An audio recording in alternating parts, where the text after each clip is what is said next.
Hi, Colister here with another long play. Today, I'm going to play Crash Bandicoot N Sane Trilogy by Activision.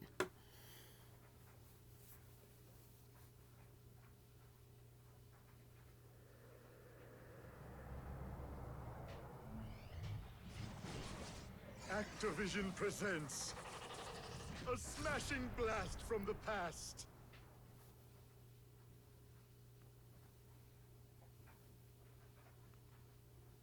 Developed by Vicarious Visions.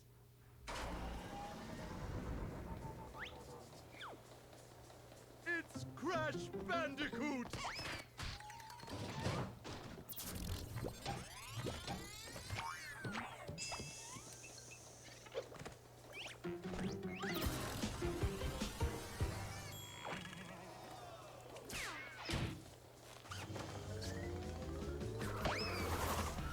Love that intro cutscene.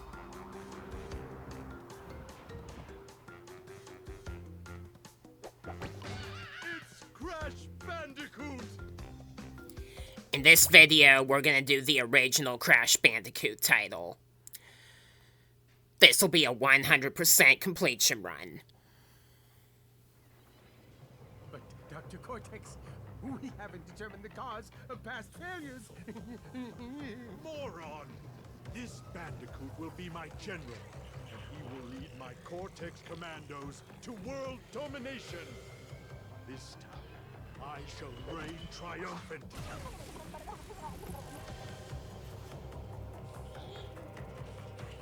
We are closer than ever before. Quickly, into the vortex. Dr. Cortex, the vortex is not ready. We have no idea what it could do.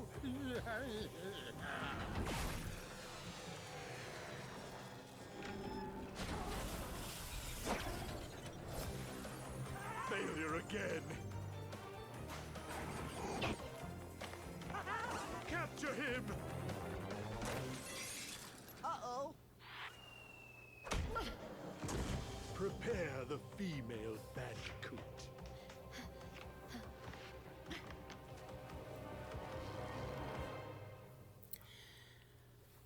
Alright, so, after Crash jumps out the castle window, he washes up ashore on Insanity Beach, and that's where his quest begins.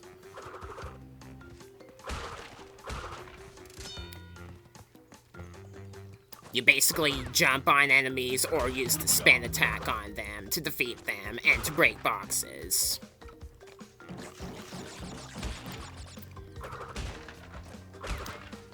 You can bounce a bunch on some of them.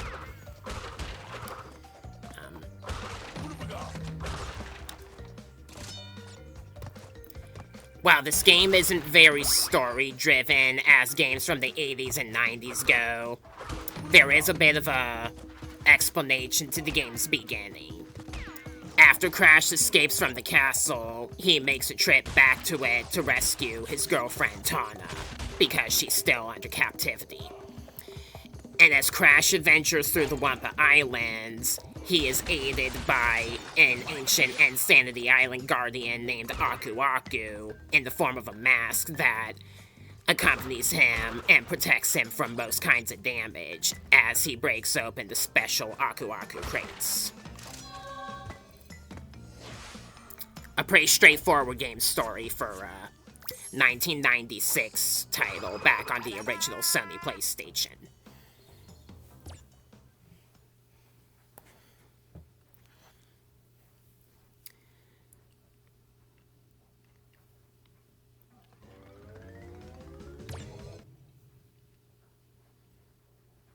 Jungle Rollers. Most of the levels on the first island require you to get a color gem elsewhere to get the gem you get for breaking all the boxes, like this one, so I'll just get through them quickly and come back to them afterward. Also, I am not doing the relics or the Stormy Ascent, because those are additional content exclusively added for Sane Trilogy. I thought those could deserve their own separate video later on. This is a 100% completion, not 104% completion.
The original Crash Bandicoot in Sane Trilogy does have quality of life adjustments compared to the original title in lieu of Crash Bandicoot Warped in particular.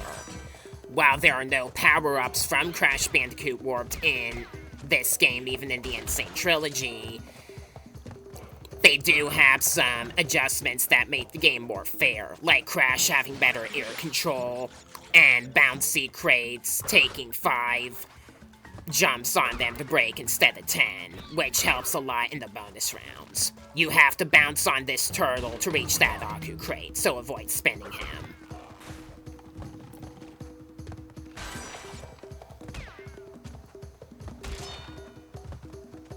You can play all of the Crash Bandicoot games on the PlayStation on retrogames.cc if you want to try the original game out for yourself.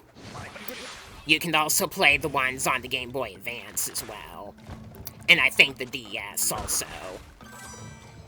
We're not doing the bonus round yet because I have to return here after getting the yellow gem.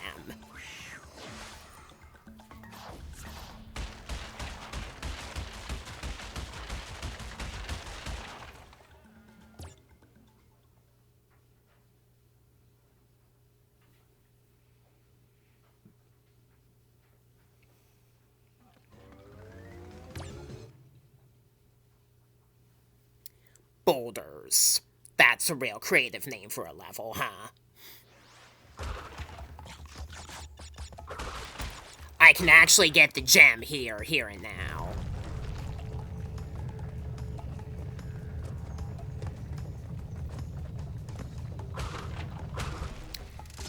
I also like how, Crash gets the scared facial expression and looks back every so often while running from the boulder, like he originally did in Cortex Strikes Back.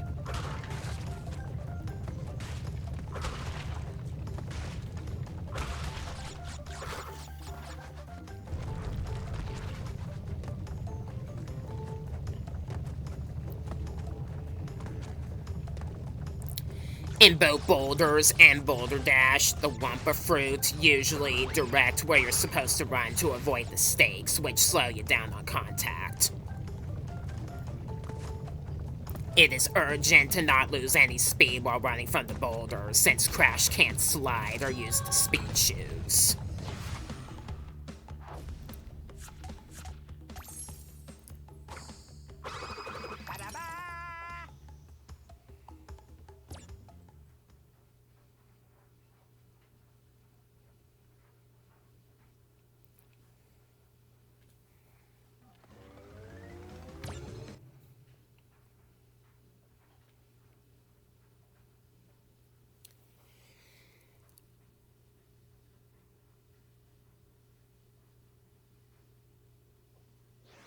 You also probably noticed you lose Aku if you play Boulders in Boulder Dash.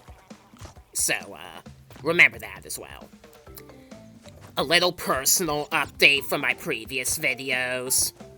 After making some adjustments to my computer's storage, I'm gonna try to upload this video and as few videos as I possibly can, and attempt to do the 100% run all-in-one upload if I possibly can. I did the original Spyro in Spyro Reignited Trilogy already, and because of critical storage limitations that I previously had on my computer, I had to split that video up into 6 videos, one for each homeworld. I had to delete Clipchamp on my computer because with each video I uploaded, it was building in data storage at a dangerously fast rate, and Clipchamp's not the best video editor anyway. Now, I'm trying a different video editor called CapCut, which is definitely better for voice recording. The voice recording is a lot more precise than Clipchamp's is, and doesn't require me to go back and edit my voice for precision. And I also have a micro SD card with a good amount of space that I'm saving my videos on, so that I can upload them later. So I should be able to be more capable with video uploads from now on. Alright, now we're fighting the first boss, Papu Papu. He's easy, as the first boss goes. He just rotates his staff anti-clockwise, and you bounce on him to damage him. You can bounce on him while he's spinning. I just wait for him to strike with his club, just because. In the original 1996 PlayStation game, he had 3 hit points. In this game, he has 5. Well, in the Japanese version of the original PlayStation game, they gave him 5 hit points instead of 3. Maybe they thought he was too easy. And they kinda incorporated that into Sane Trilogy for all regions. Crash Bandicoot was a hilarious success worldwide, even in Japan. Unfortunately, Spyro wasn't so lucky. They botched Spyro in Japan critically. If you want to see exactly why, you can play the Japanese Spyro the Dragon on the PlayStation on RetroGames.cc, or watch somebody play it on YouTube. You'd understand. They did that because of motion sensitivity issues with people. And that was garbage, in my opinion. There's a feature in Insane Trilogy where you can play as Coco at will if you want. Rolling Stones, the name of a song and a band. Alright, moving on. A lot of different games like that have music references in them, as you know.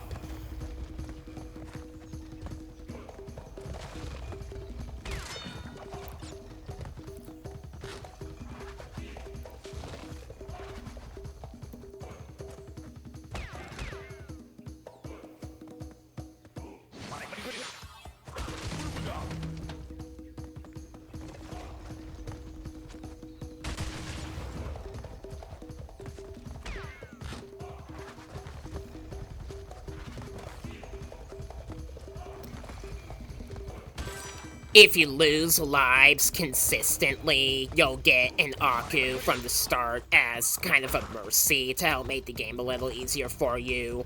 And several more deaths in a row after that before a checkpoint will make an extra checkpoint appear sooner than they should be.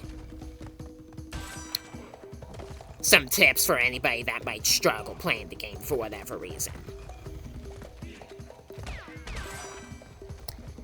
In addition to Tana bonus rounds, there are also Brio bonus rounds, which are really hard, some of them.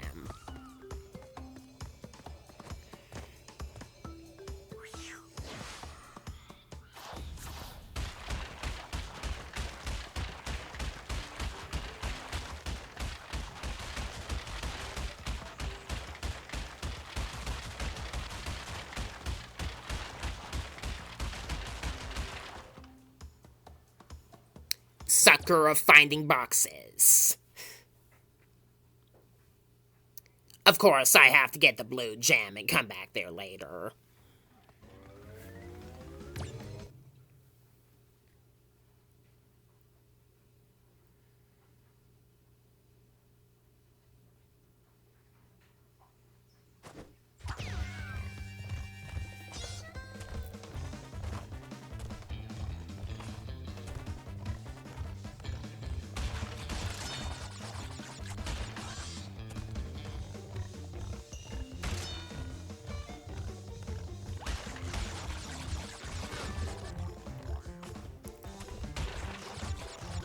The transition you saw means I screwed this level up earlier.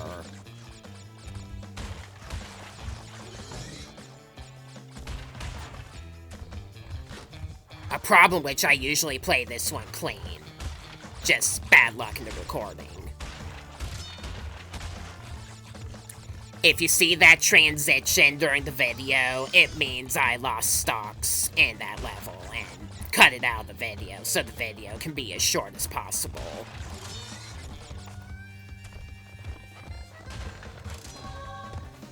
Just a disclaimer. Crash, why do you think you're playing those jewels?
The incline boards with moss on them will make it slip, so be careful as you cross them.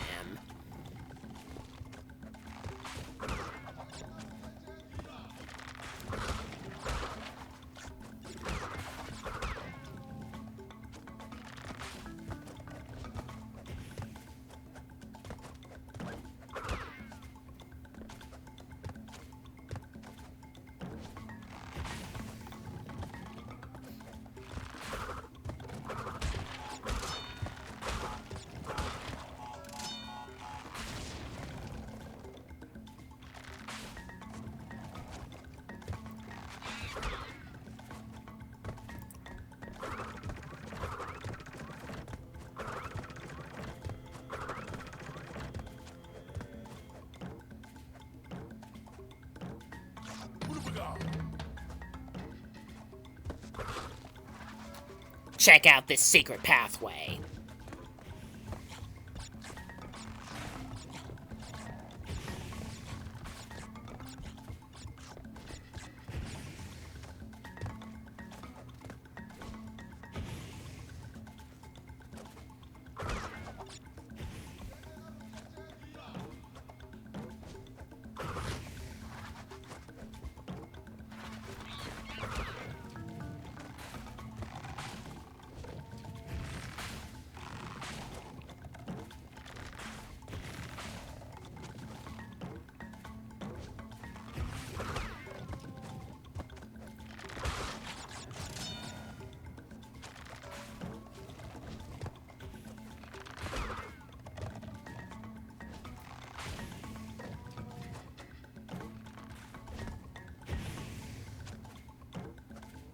Be careful about crossing these 3 torches. There's also a part on the fence in the back that you can stand on if you're bad at crossing them.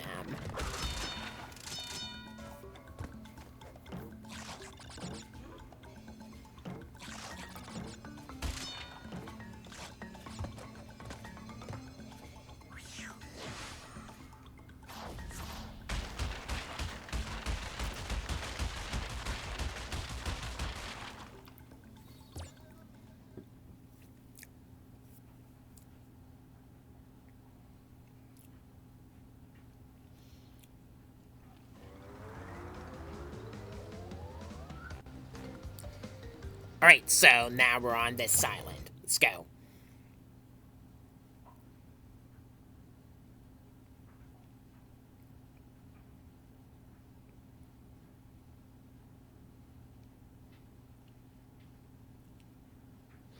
we can actually get the gem and up the creek straight away.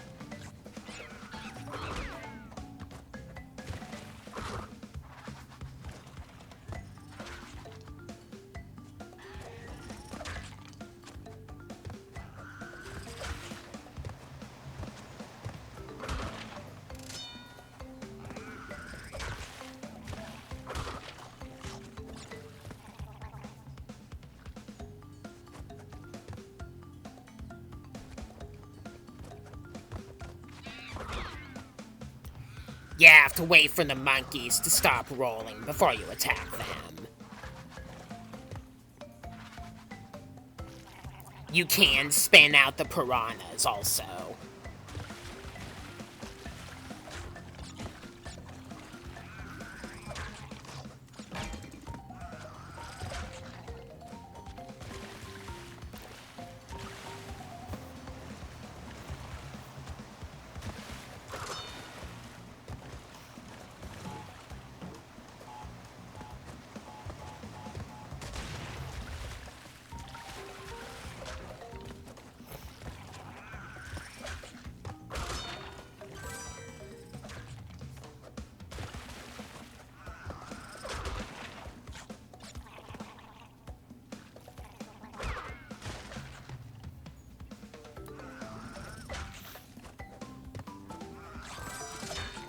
Did you see how I broke the box that had that Tana token by spinning an enemy into it?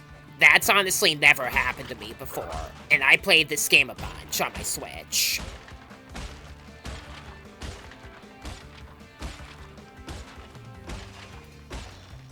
People learn every day.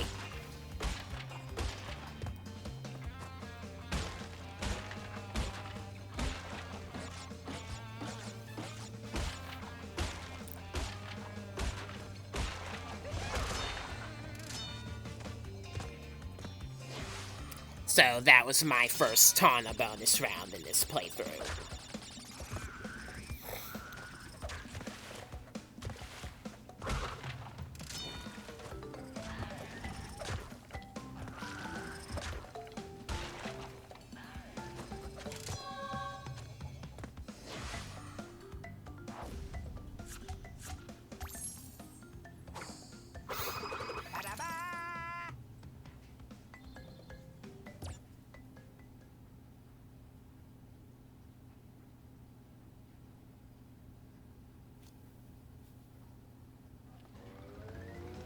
Next up, we got the fan-favorite boss, Ripperoo.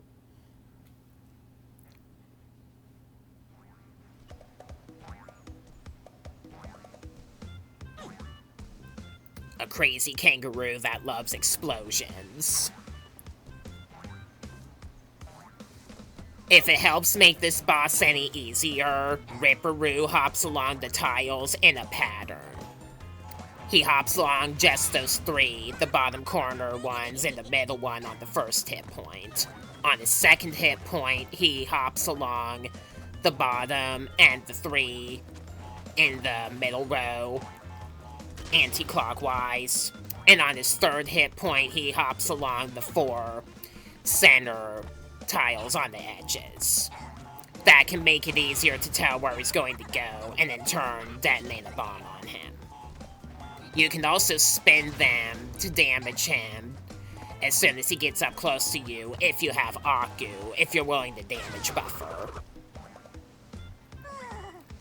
They definitely gave the bosses, after you defeat them, a lot more personality after you do so, compared to the original PlayStation title.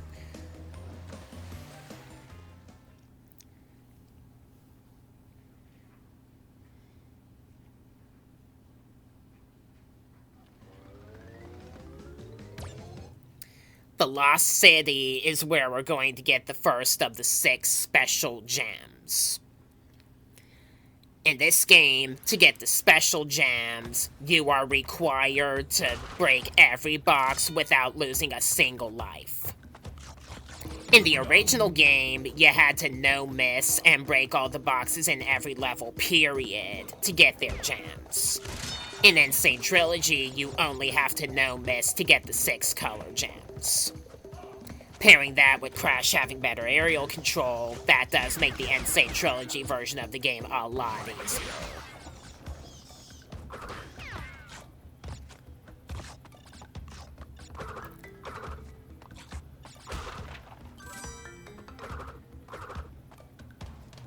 Some of the face tokens are well hidden, so play the game a bunch and memorize.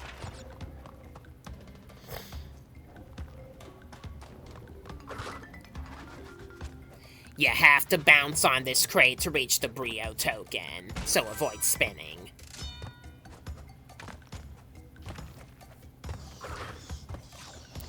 If you spin both of the bats that hang on the edges of where the bats fly at, you can terminate the bat formation entirely. There's also an Aku hidden at the top of that rotating platform mechanism.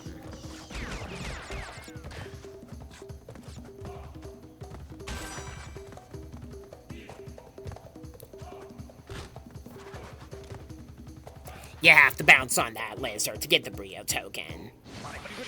There are certain parts of the game where you cannot be invincible.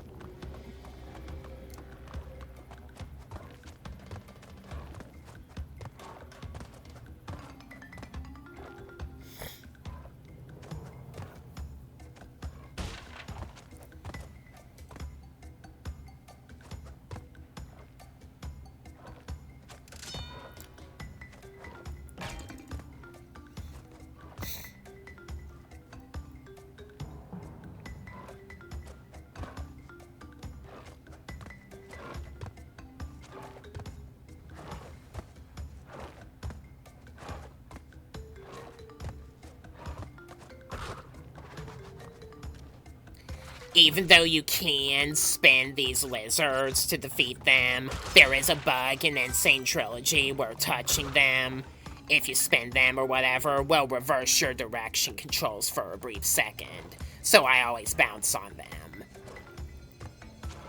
Crash Bandicoot and Sane Trilogy is not quite as glitchy as Spyro Reignited Trilogy, and the glitches in Sane Trilogy for me are tolerable. The ones that do exist in the game.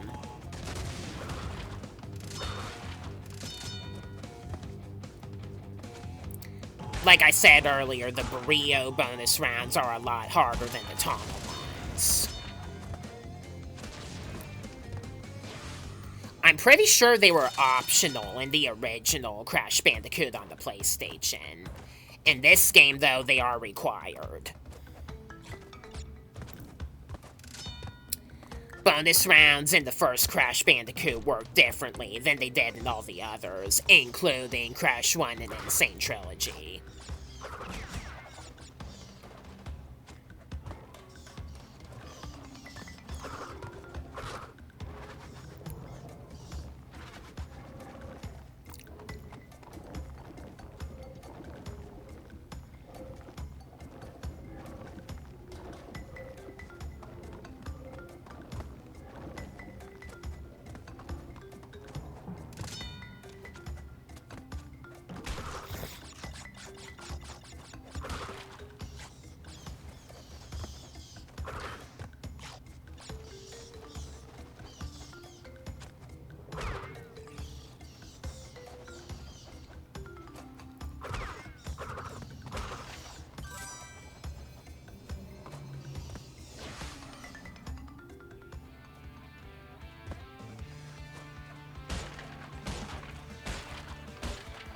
To get through this bonus round quickly, spin the bouncy boxes that are above. Just be careful about your landing.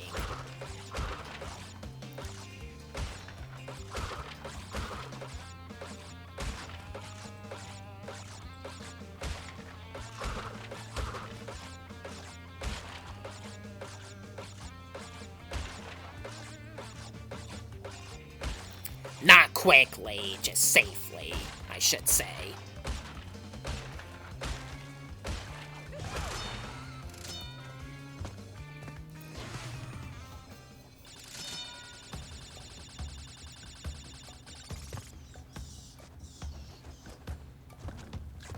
Be careful while jumping across these platforms that tilt as you land on them.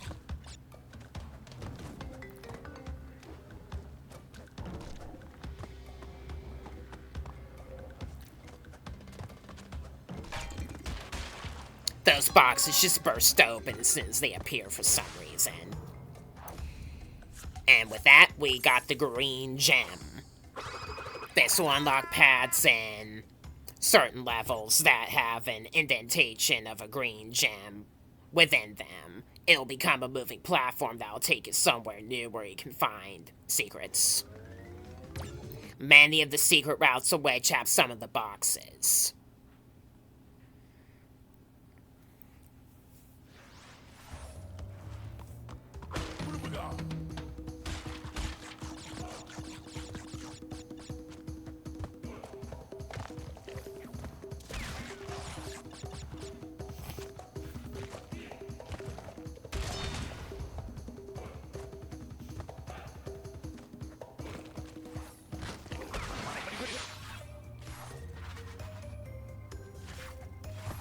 You gotta keep an eye on the platforms and temple ruins and jaws of darkness.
Occasionally, Wumpa Fruit can lead to pathways that you can't otherwise see.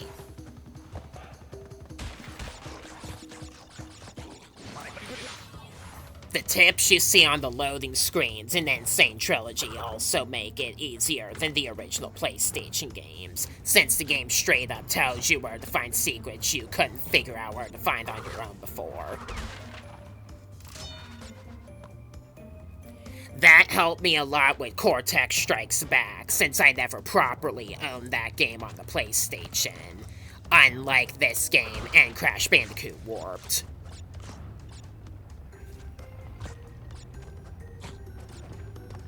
I only had to go on the internet to look up where the secret exits were.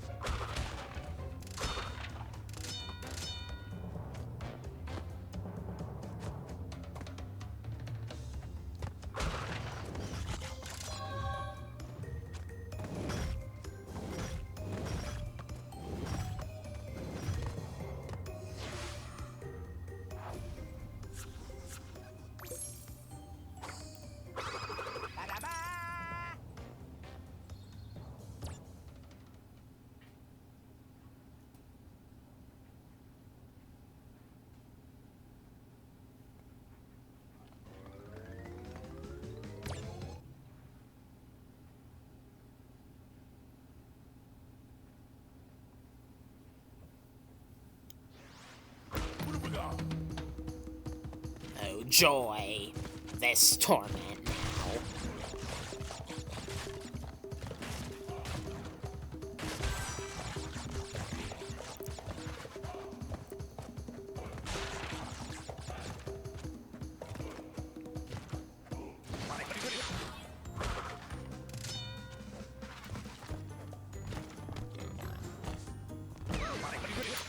The hogs you see in Road to Nowhere and the High Road are invincible, so try to avoid them. You can also jump on and walk along the ropes on the sides of the bridge, though it's still hard.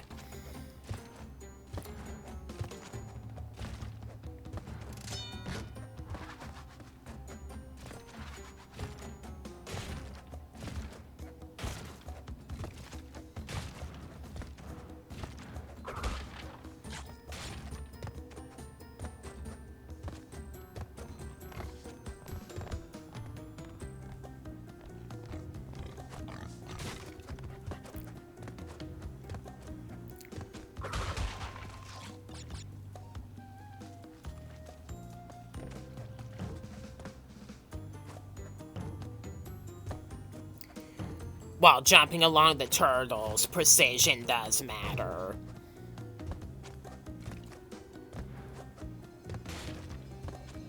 And just think, I have to come back there again later.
I'll come back here once I get the purple gem.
There's an Aku in this little path here.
This level has Cortex face tokens.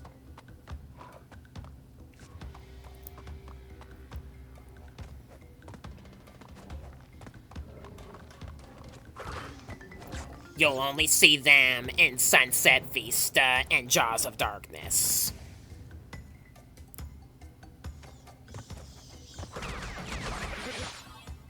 That was a foolish move through the bats.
At the end of the Cortex bonus round, you get a key, which will unlock an additional level. This one unlocks Whole Hog, which is just like Hog Wild.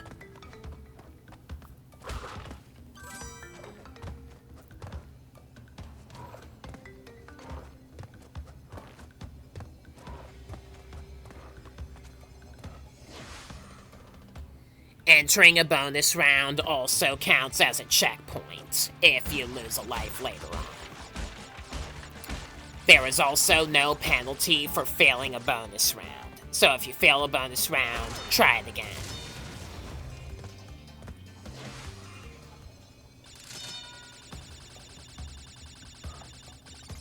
You lose your Aku, that's about all.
Alright, next up we got the game's third boss, Koala Kong.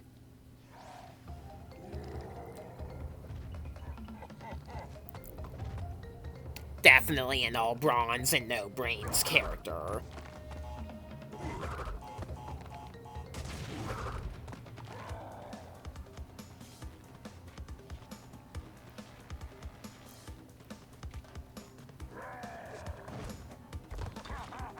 Spin the rock back at him while he's flexing, and watch the minecarts, making sure they're not in the way.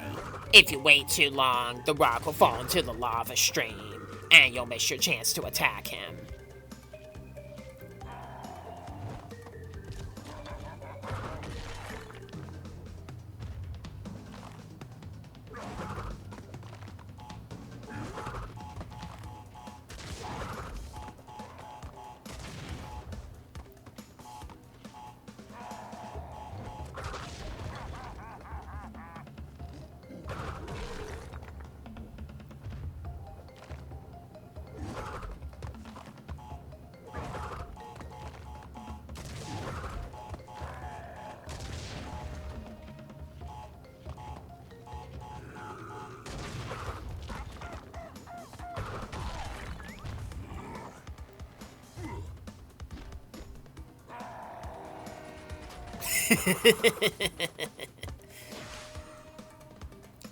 Dummy.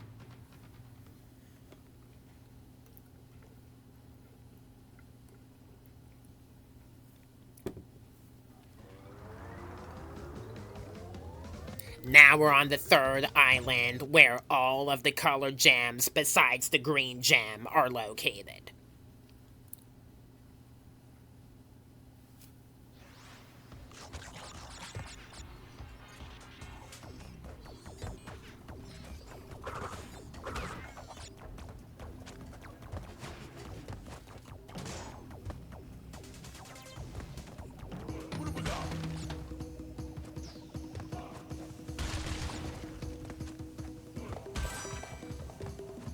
There's a hidden path here.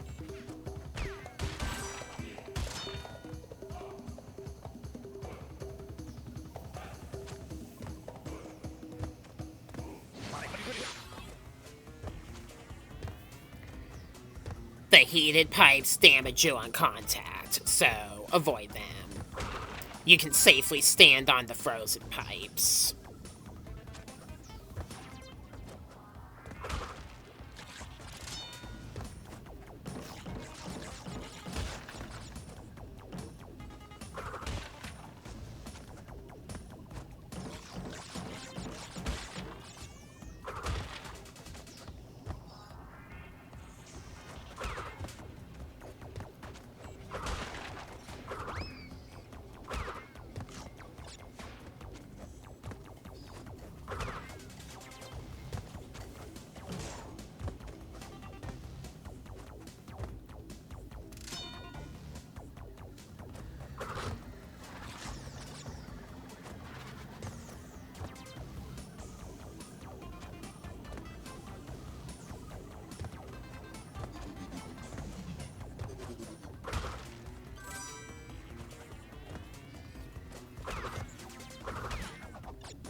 It's easier to cross the steamy missions in this game than the original PlayStation title as well, since you can see the vents in them open up before they do so.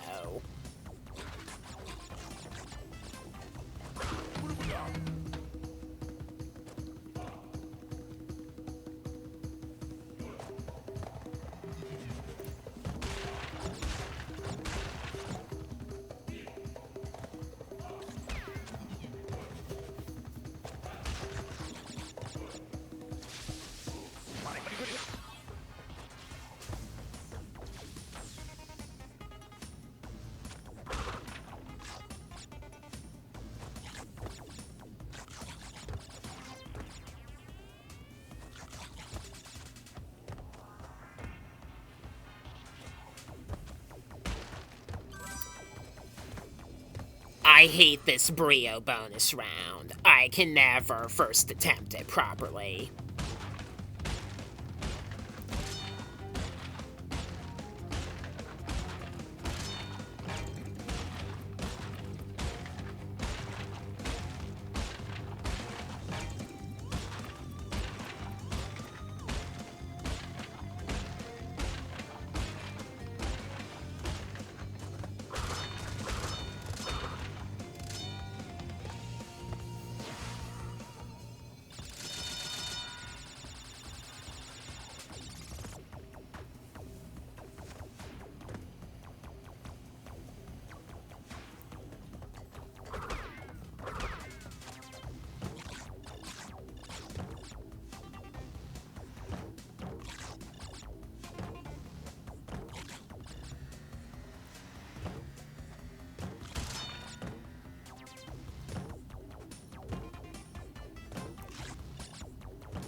You keep jams in your ears.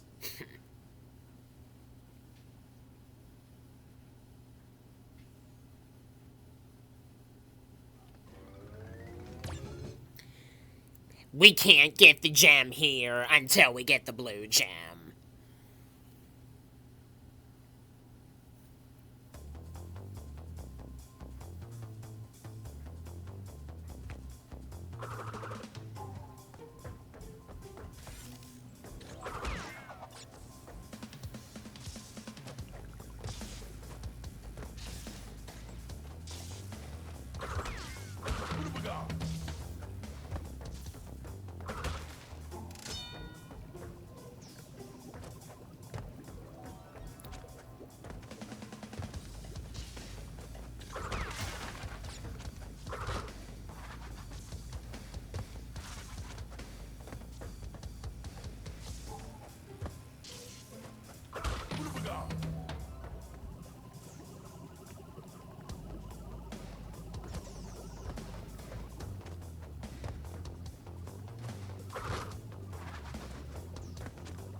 The most extra lives you can hold at once is 99.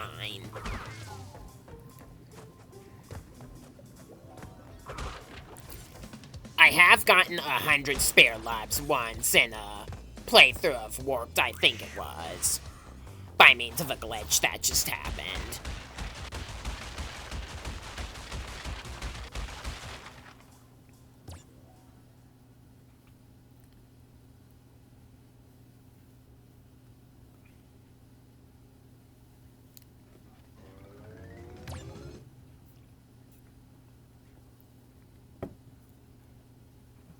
Generator room is where you get the orange gem.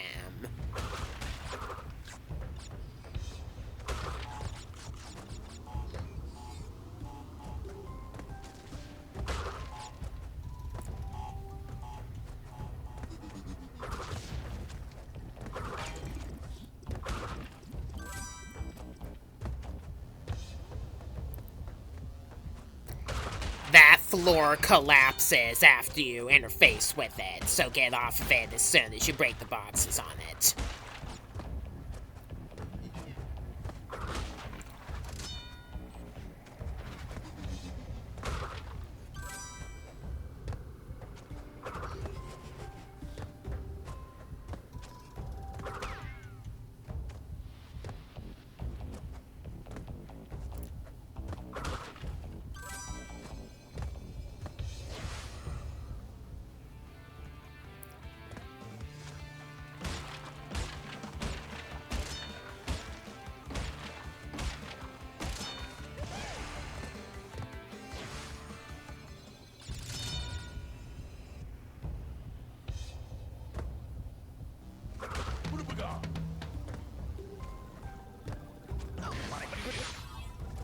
It's hard to cross those droids.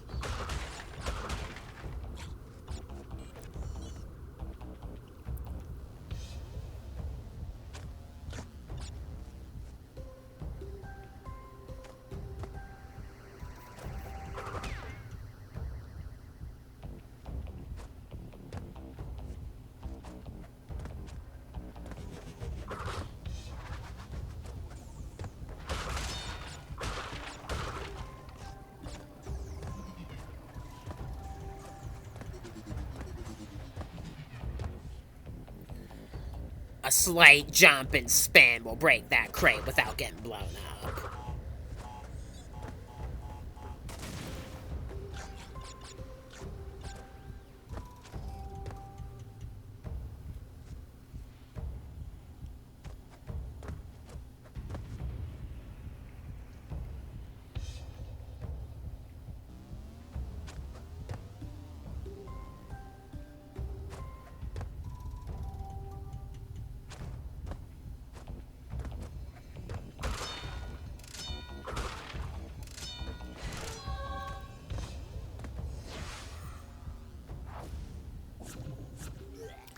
Well, we're more than halfway there.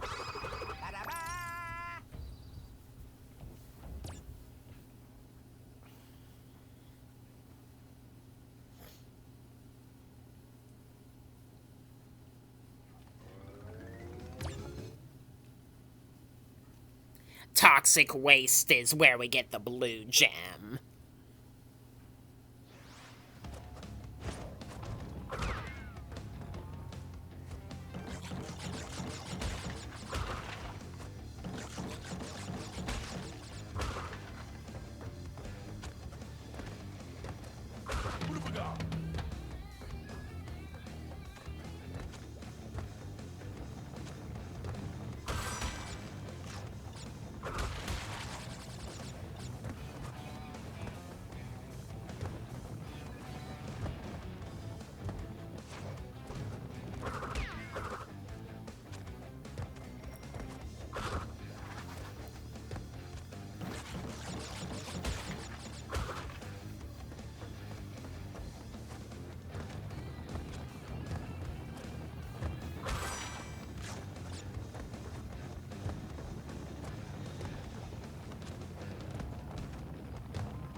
It's important to let these detonate before you enter the Tana bonus round.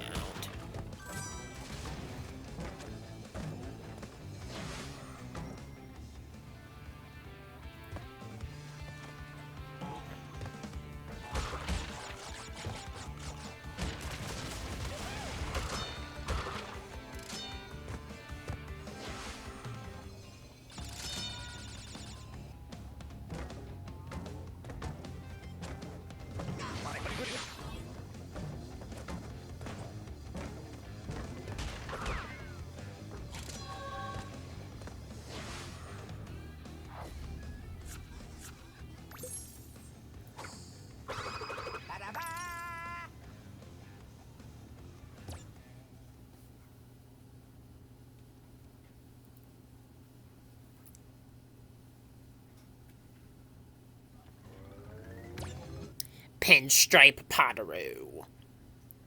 This boss can be very easy or almost impossible, depending on whether or not you know how the fight works.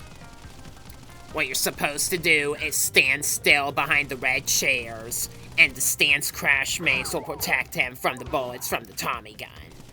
Then run out and spin Pinstripe while he's strafing and reloading. That's how you do it for the first 3 hit points. For the second 3 hit points, you have to wait for the Tommy gun to jam up before you spin him.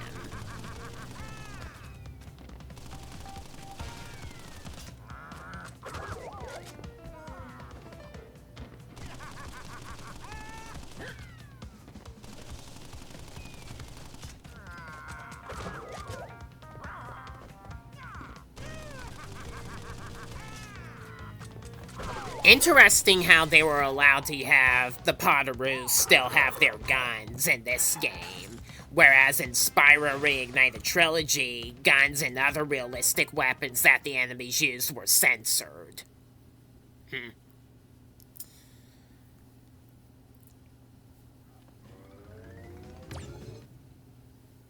The High Road. This level sucks, for a variety of reasons.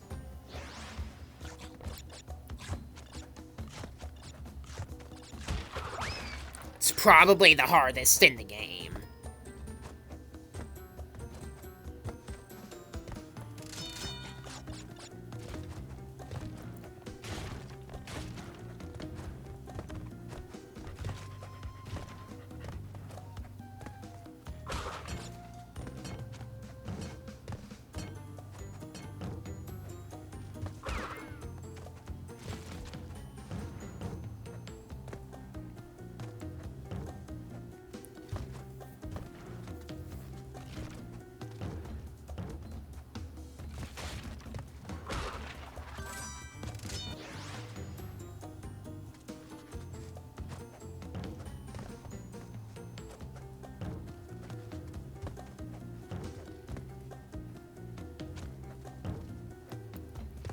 Precision does matter while bouncing along these turtles, unfortunately.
The trampoline in a box that was in this bonus round in the original game is now a bouncy steel, to make it possible to actually break every crate in it. Without technical play, anyway.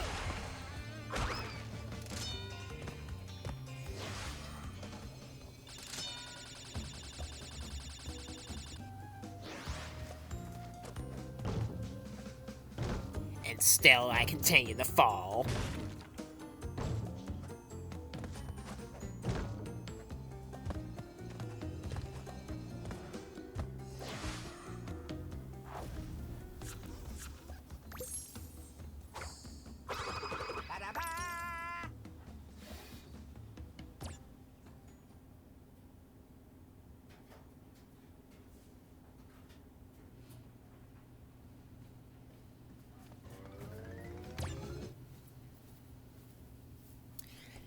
Now we're on Slippery Climb, which is where we get the red gem.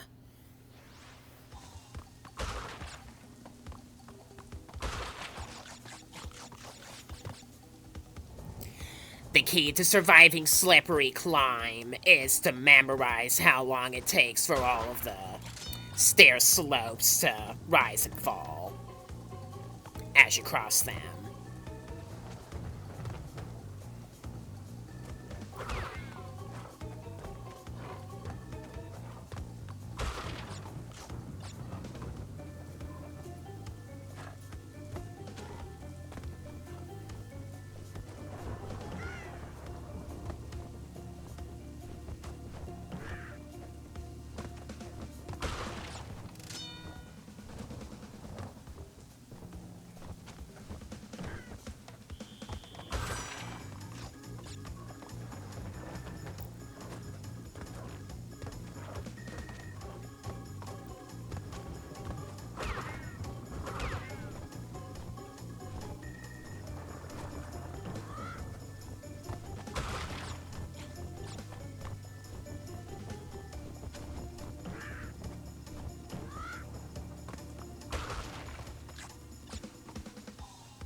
We're gonna break this box in a very specific way so I can have the Aku to use for the actual rest of the level. Because this Brio bonus round is also hard. I had 3 unsuccessful attempts in it in a row in this recording.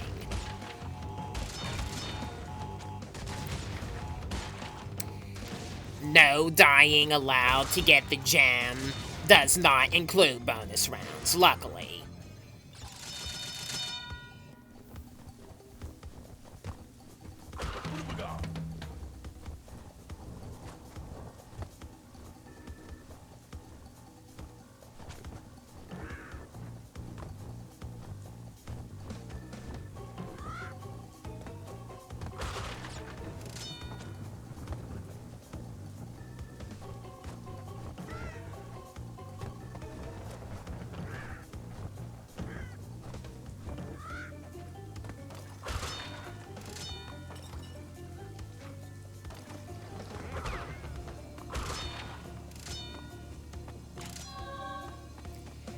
Alright, that's 4 out of the 6 color gems down.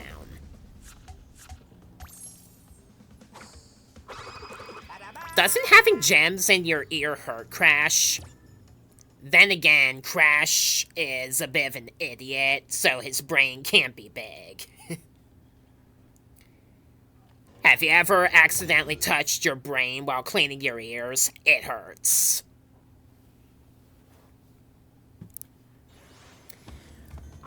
Lights Out is where you get the purple gem. However, it requires you to have the yellow gem. It's crucial here and in Fumbling in the Dark to keep Aku with you the entire play, and to break every single Aku crate you get.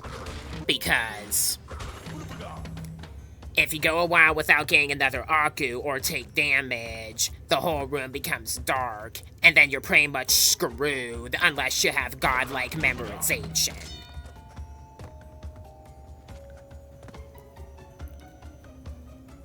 I had some trouble in these levels in this playthrough, and in pretty much any other playthrough of the game as well I've done before.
Jaws of Darkness requires the blue gem to get its gem, which it just so happens we already have.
Here's where we need the blue gem.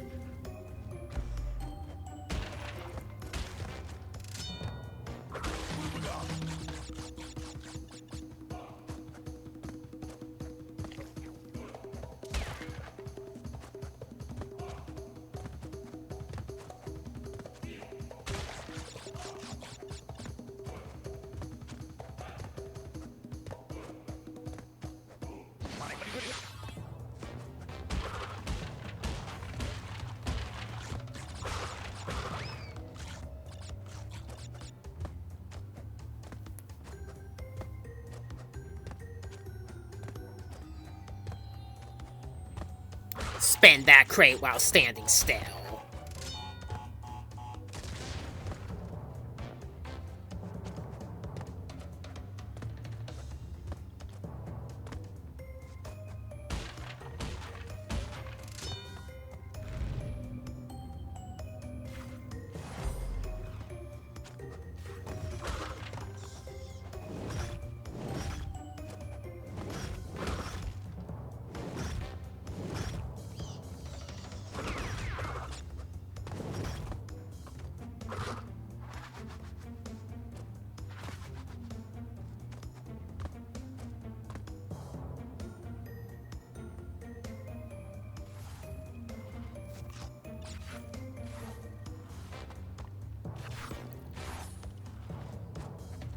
It's important to bounce on that Cobra rather than spin him.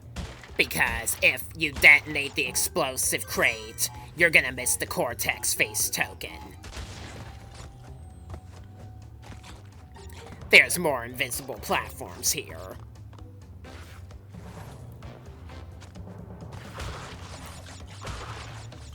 And now, we get the other key.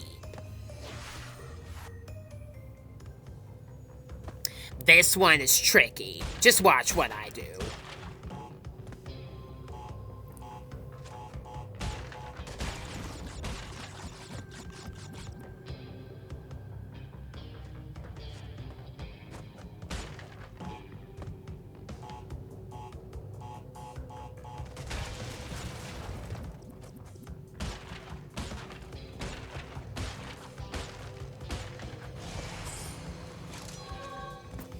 Alright, now we can play fumbling in the dark after I get back. I'm not doing that one next, by the way.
Gotta be careful getting past these smashers.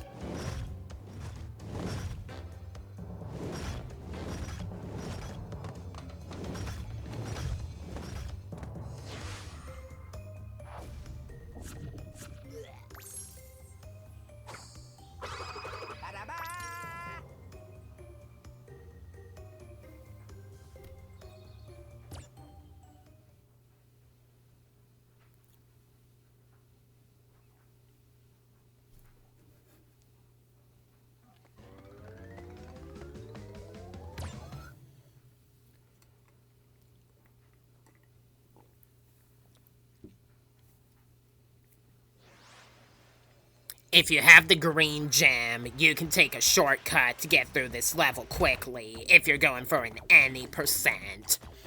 And while you're there, you'll get a ton of extra lives. I am going to properly complete the game, though, and I already have 99 lives, so that route's completely unnecessary.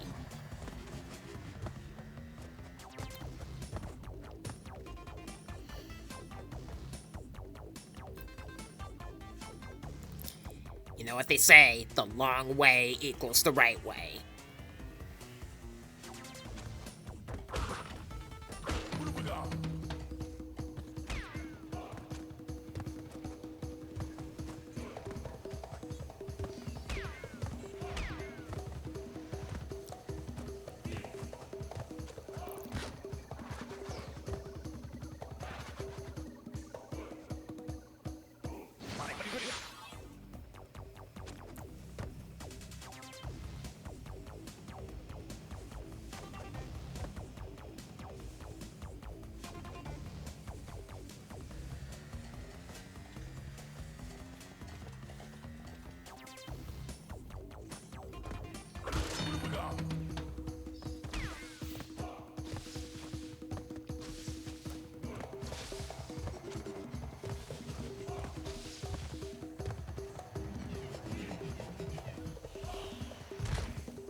We are 3/4 of the way there.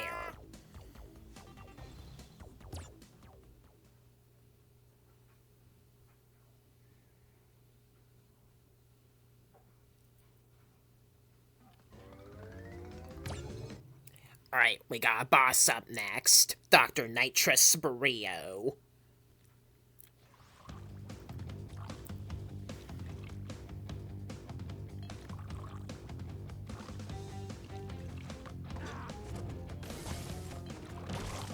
Simply jump on the green creatures that appear with his green beakers. They actually squirt him in the face after you do so in this game to show that he's actually taking damage. And then in between those, you gotta dodge his purple beakers. If you get too close to him, he'll blow you up with his chemical beakers, so keep your distance.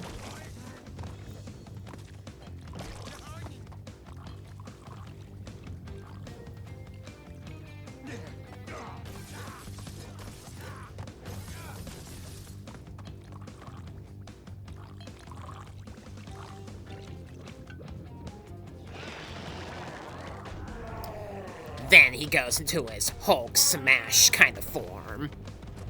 You just stand on the bricks that fall and jump onto his head once he gets close enough.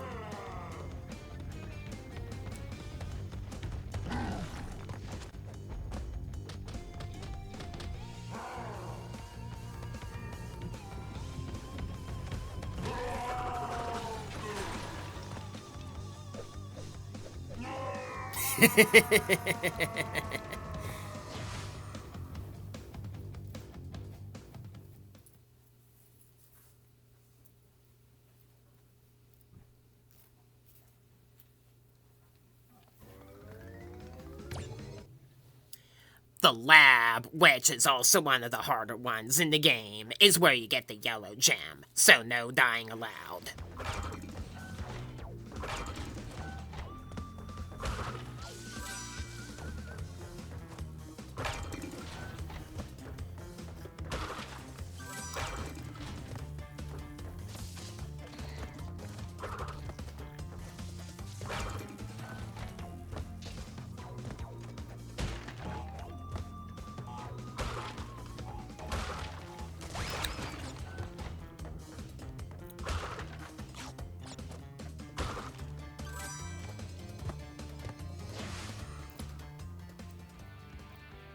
Couple of the crates in the Tana bonus round here are very well hidden, and require precise movement along the trampoline boxes, as you see up there.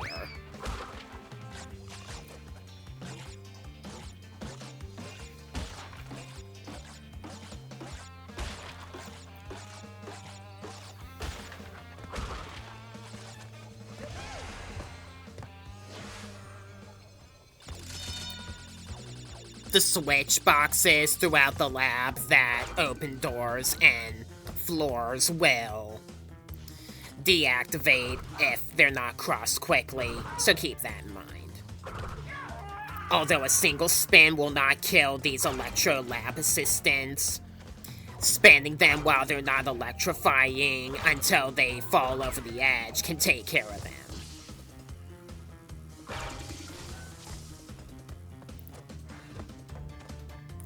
You can also break boxes in advance by spinning this lab assistant forwards.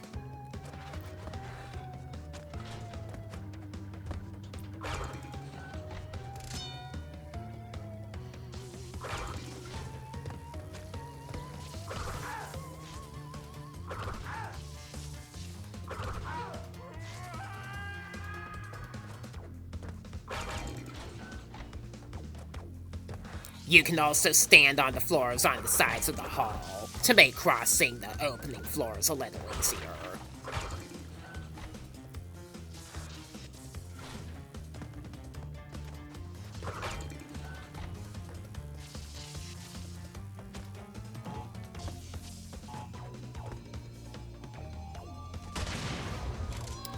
And with that, we get the yellow gem.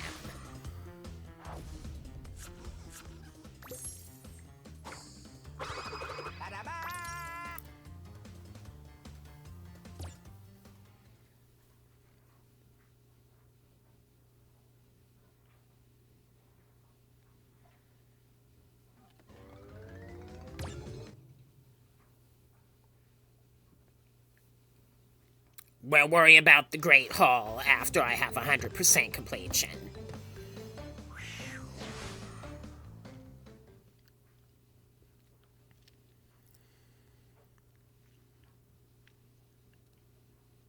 For now, we got the game's main antagonist to deal with.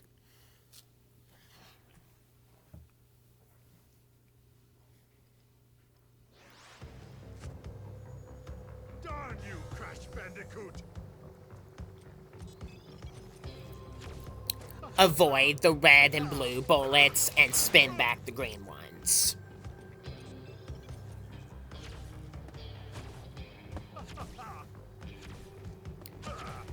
The blue ones come at you from the sides, as you see.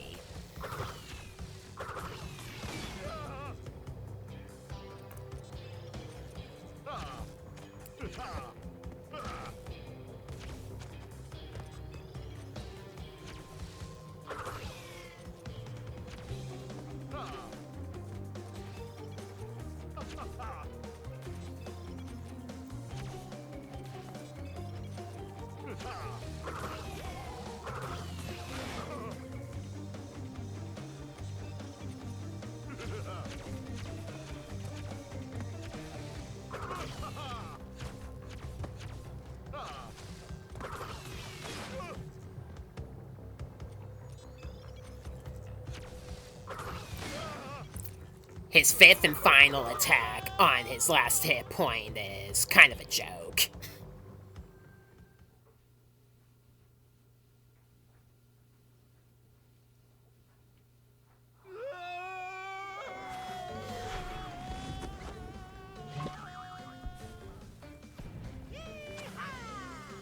Then Cortex falls and Crash rescues Tawna, returning home on the airship.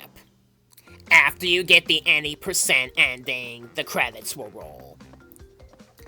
Since this is a video though, I can save the credits until the actual end of the playthrough, simply by video editing. Alright, now we're gonna play Fumbling in the Dark, which is another contender for being one of the hardest in the game.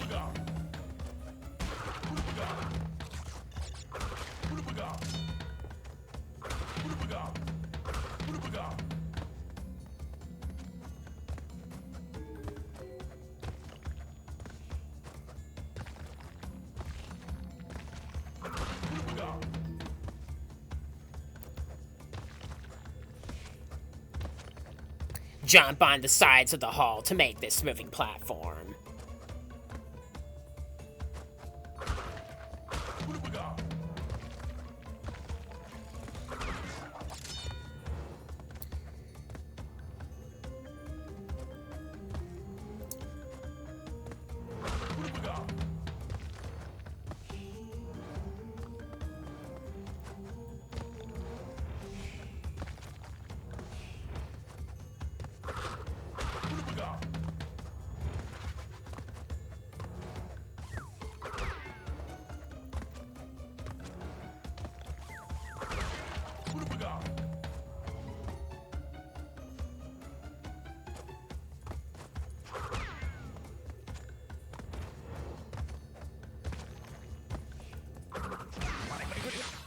That's alright, there's a Naku crate just right there.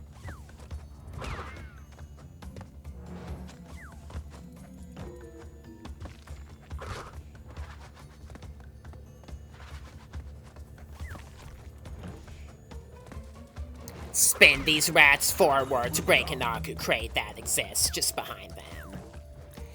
And avoid holding the jump button down as you bounce across the spiders.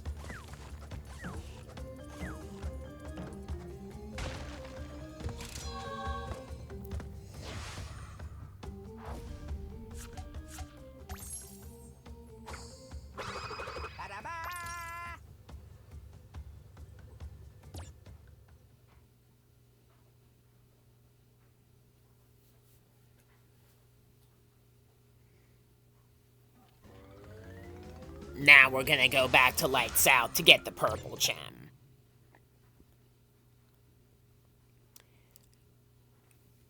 In my own playthroughs, I like to play as Coco, on the levels I have to return to get the gems in them after getting their required color gems.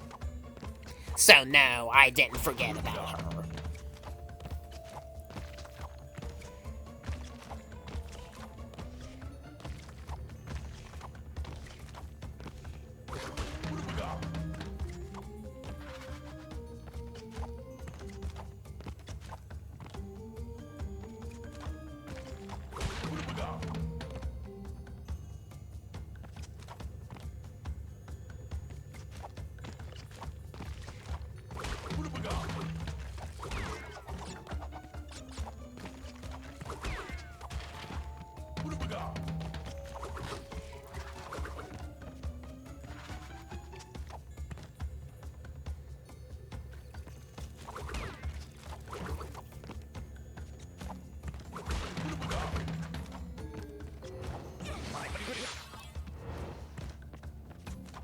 A bit of a sticky situation right there.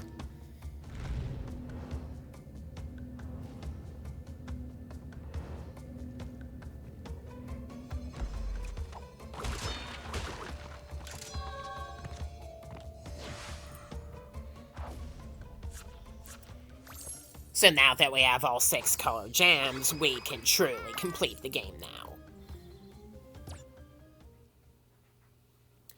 I still have to do Whole Hog, though.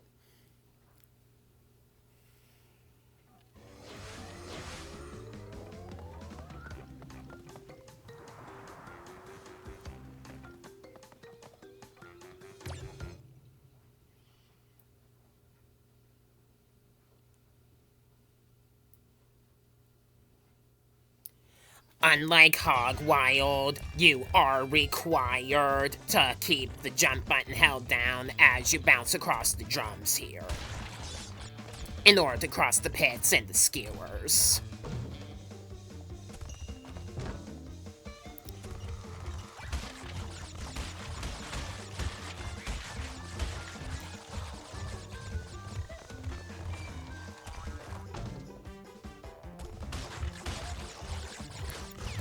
I did screw this one up as well.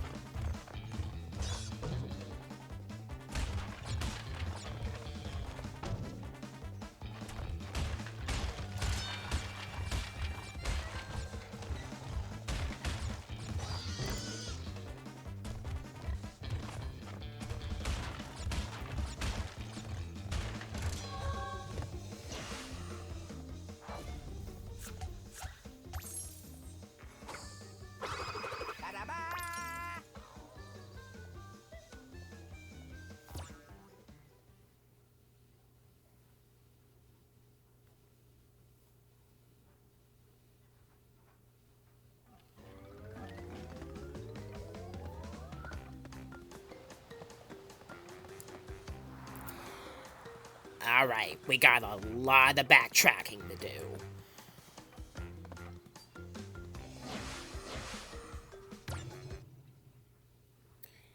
Getting the gem in Jungle Rollers requires the green gem.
The Great Gate requires the yellow gem.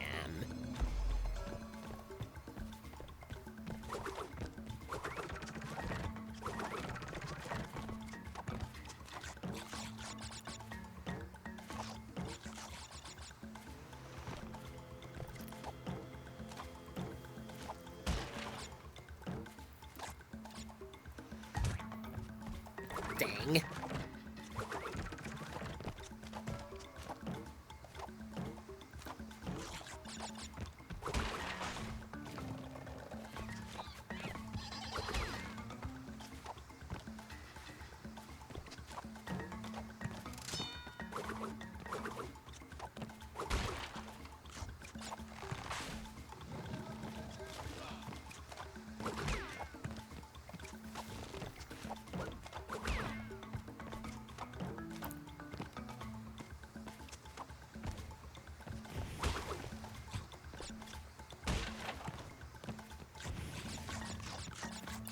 This secret path is where one of the crates is hidden. Right here.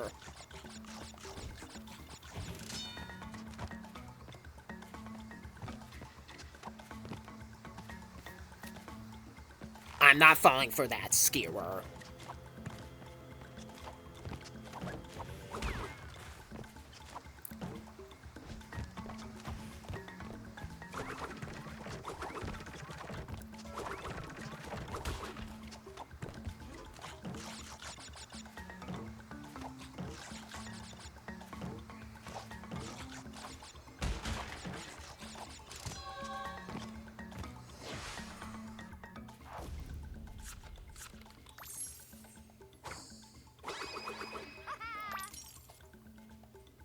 Six more.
You need the orange gem to get the gem in this one.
Rolling Stones requires the blue gem.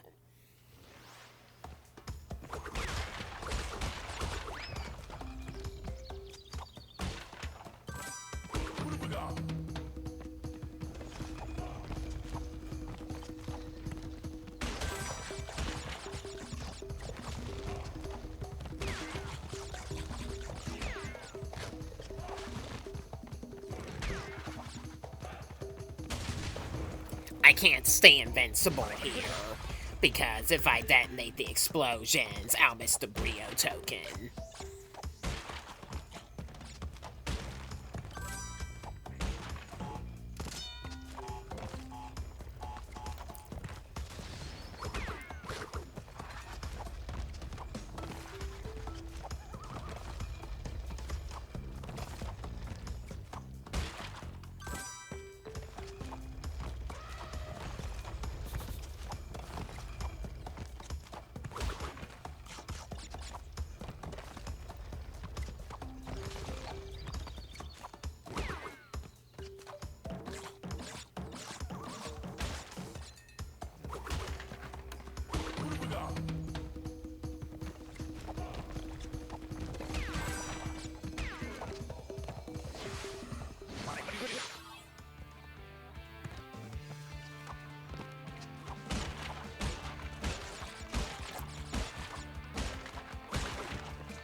For Native Fortress, you need the red gem.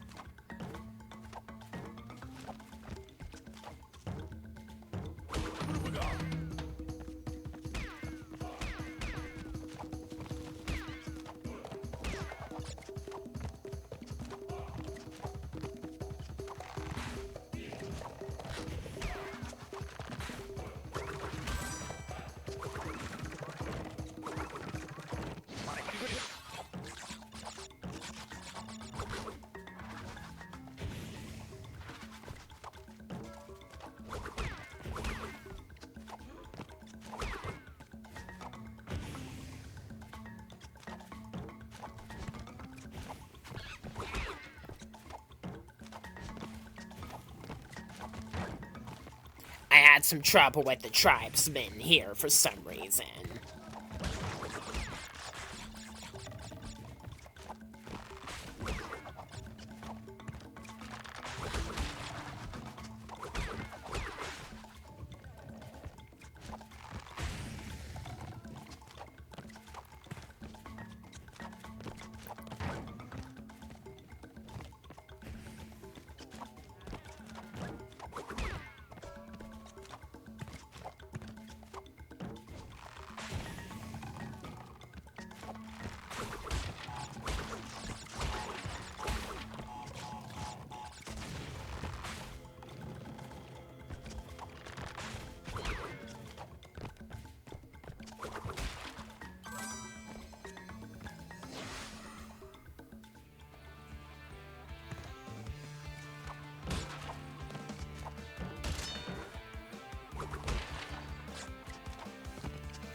Getting that Aku there and then was probably not a very good idea.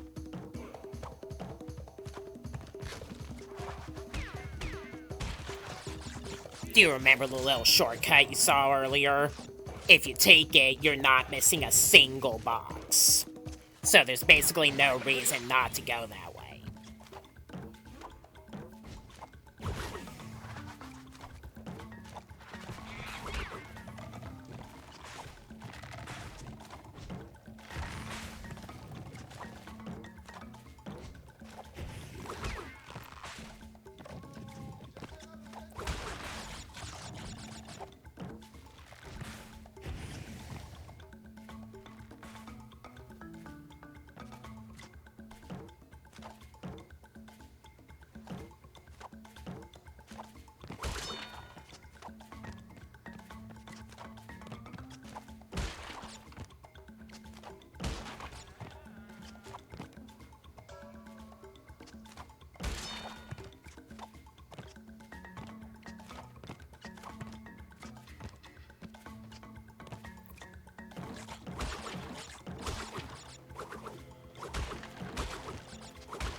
Three more.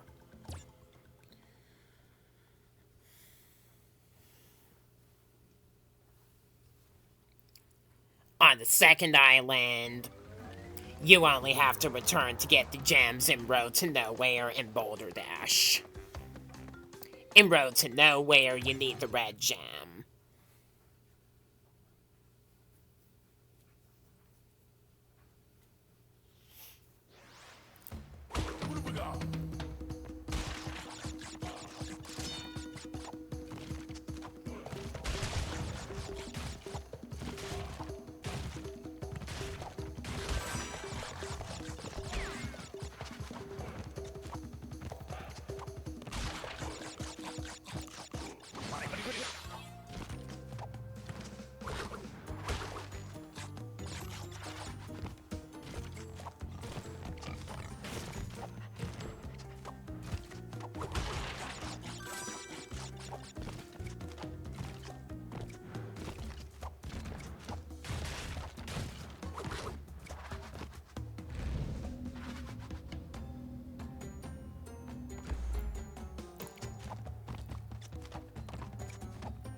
I can never do this right.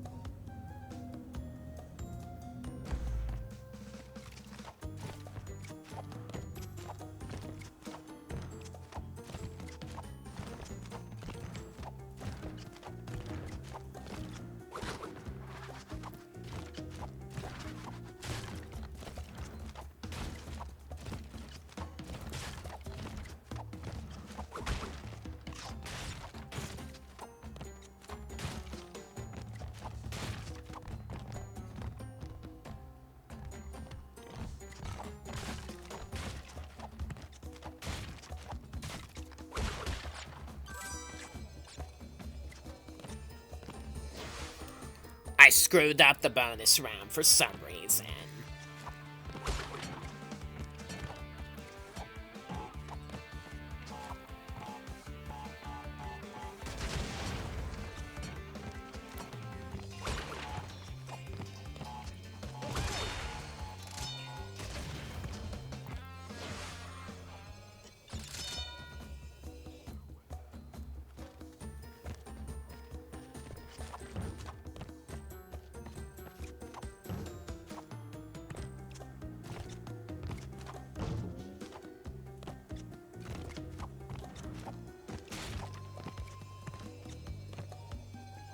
We got more invisible board jumping torture here.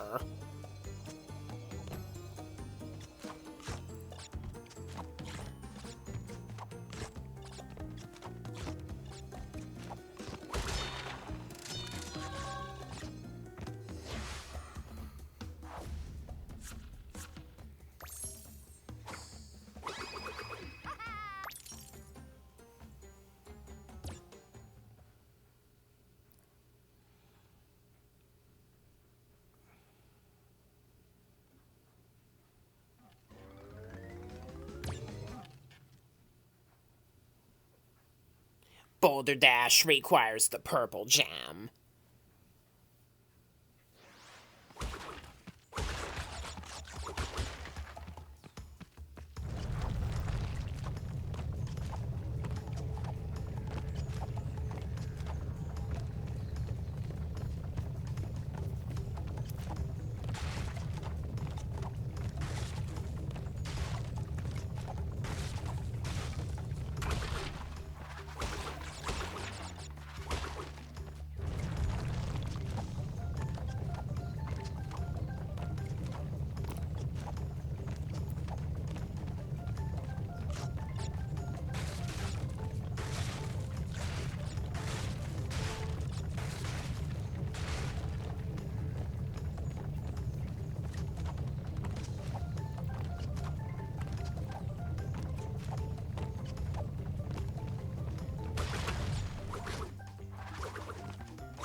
One more.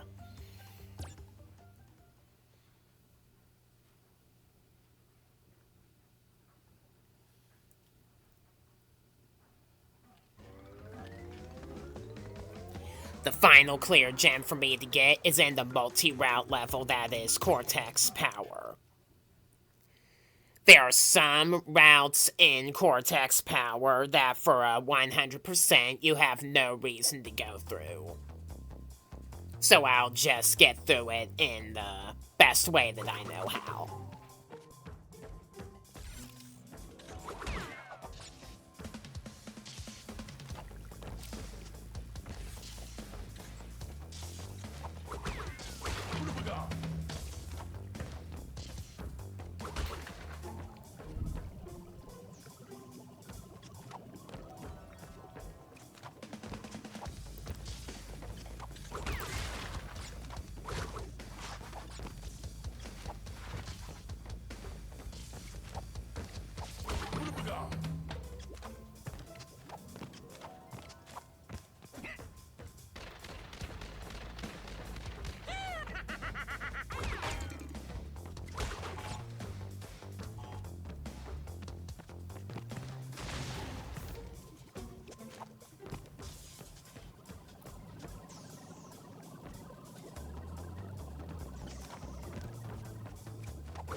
I'm gonna purposely take a hit here to keep me from getting invincible with the Akus, because you can't do that in this part here.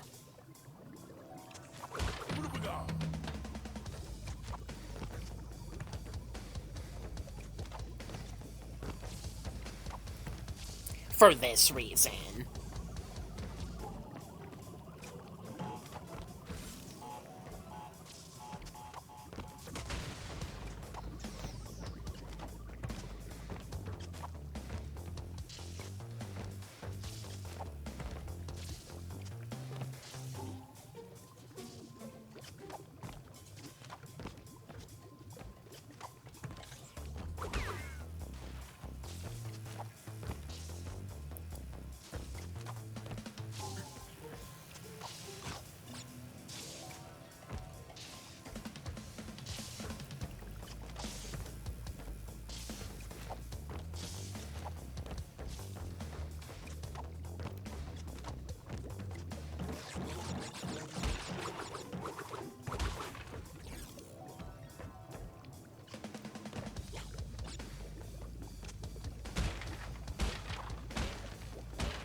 And with that, we have all the clear gems.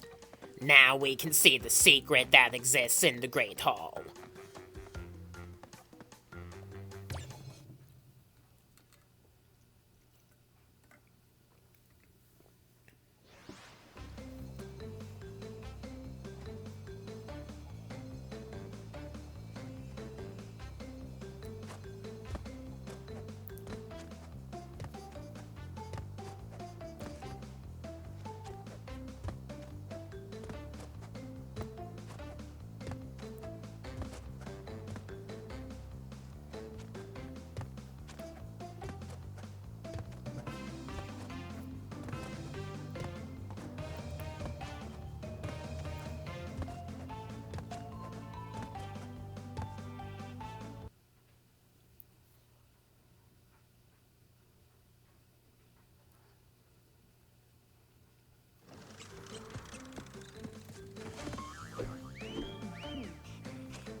And with that wraps up the 100% long play of Crash Bandicoot 1 from Sane Trilogy.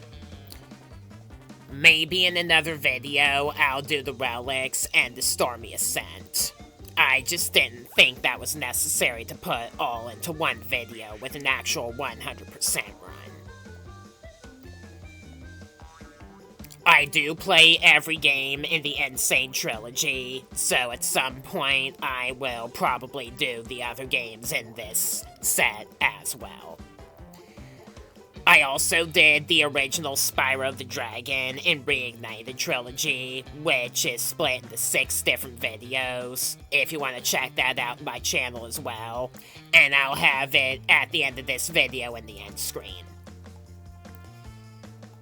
Crash Bandicoot and Spyro are both iconic game characters that I'm very familiar with, and was familiar with growing up, so seeing them come back with these remastered trilogies was fantastic for me. So, I'm really glad that these came out and that they were able to come to the Switch a year after their original PlayStation 4 and Xbox One releases. I still have a lot more planned for my channel up ahead, so stay tuned for different long plays of different sorts and stuff. So yeah, that's about it for this video. I am Crowster, the Master of Ponage. Thank you for watching this video. I'll see you on my next video, and enjoy the game staff credits.